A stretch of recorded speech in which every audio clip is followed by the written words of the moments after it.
The only thing that I can think of that we haven't covered yet is the study also spent a lot of time talking about the public perception and people's feelings about being diagnosed as obese, and the way it seemed very concerned with stigma and the way that the stigma of obesity can play a role. And so we don't want to diagnose somebody unnecessarily because they might have some stigma.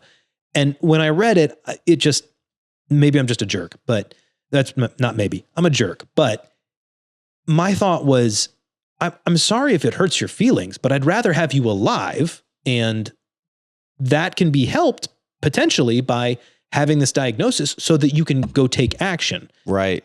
What am I missing in the stigma conversation here? Because I don't think all these people are just out of their minds. I'm missing something. I think the stigma part has many tentacles to it, because then the other end of that is, see, obesity is a disease.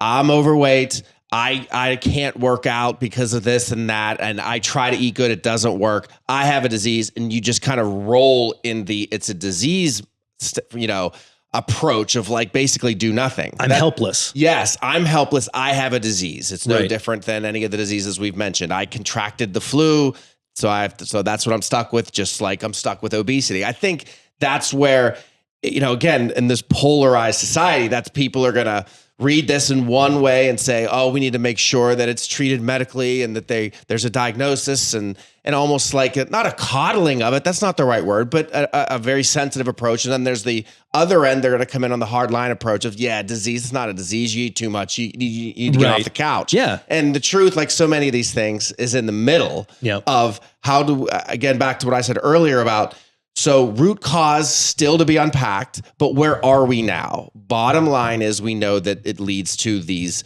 and you may be at a varying stage on the continuum of what disease state it is, physical or physiological, but what do we do now given what we know and where the person is now, not what caused it? Right. How you got there is less relevant than where we go from this point on. Mm-hmm. But it seems like a lot of the focus is on how we got there. From kind of the one end of the more of the hardline stance on this. It's a lot of how we got there, I think. Yeah. Yeah.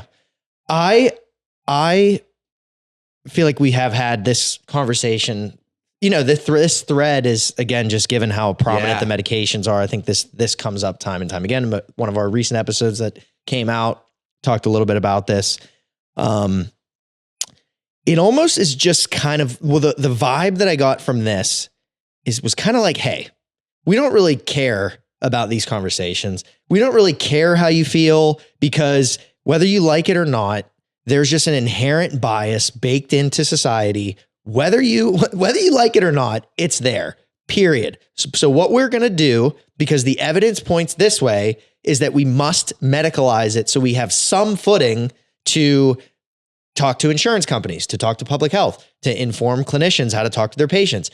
It doesn't matter how you feel, because the evidence points to there being something going on because of the environment, because of the way that we evolutionarily conserve our body weight, energy at a higher than healthy level, that this goes well beyond what that person did or didn't do. There are numerous genes. There are numerous things, that you're up against in order to sure, it doesn't absolve you of action or responsibility completely. Right. But there's just that, how did they say it?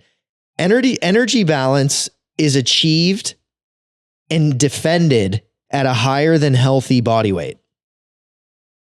Say that. Okay. So energy balance. Right. So we're talking, okay. Calories in versus calories out. Calories in versus calories out. If we want to really, really dumb it down. Energy balance is achieved. Then once you get there, it is the mechanisms of your brain and these different pathways in your gut, et cetera.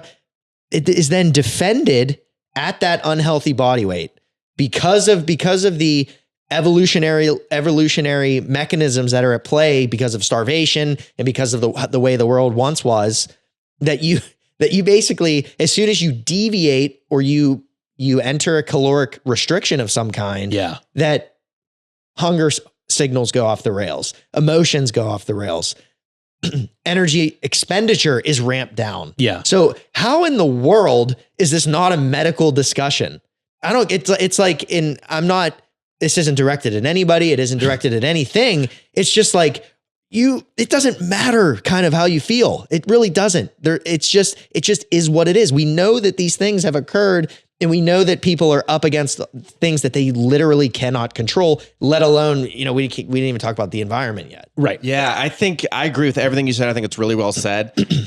I guess the one little nuance is we need to have these conversations. These things that seem black and white need to be unpacked because the bias is so strong and so inherent. So I know we've talked about a lot of all those things, but I do think it's important, and even like little different approaches to this is because the bias still is there, and it's going to take time to get over that. And as true as everything you're saying is, it's also still true. It doesn't hear me.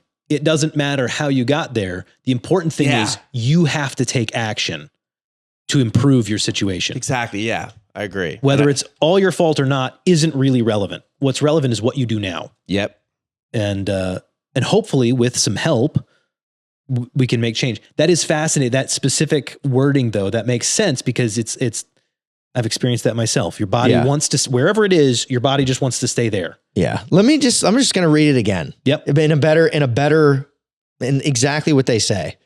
The biological process of fat storage, largely as triglycerides, is evolutionarily conserved to prevent starvation. The body responds to weight loss induced by hypocaloric diets through a robust defense mechanism, which increases hunger and the desire to eat while decreasing energy expenditure. This mechanism seems to be mediated in part by gut hormonal responses and reductions in fat-derived hormone leptin, which interact with regulatory regions within the brain to establish a set point equilibrium body adiposity. The equilibrium body weight is fiercely defended by the brain, whether the set point represents a so-called healthy weight or an excessive degree of body fat in people with overweight or obesity. It's not everything, but that is the most scientific way to talk about what the heck people are dealing with every single day of their lives.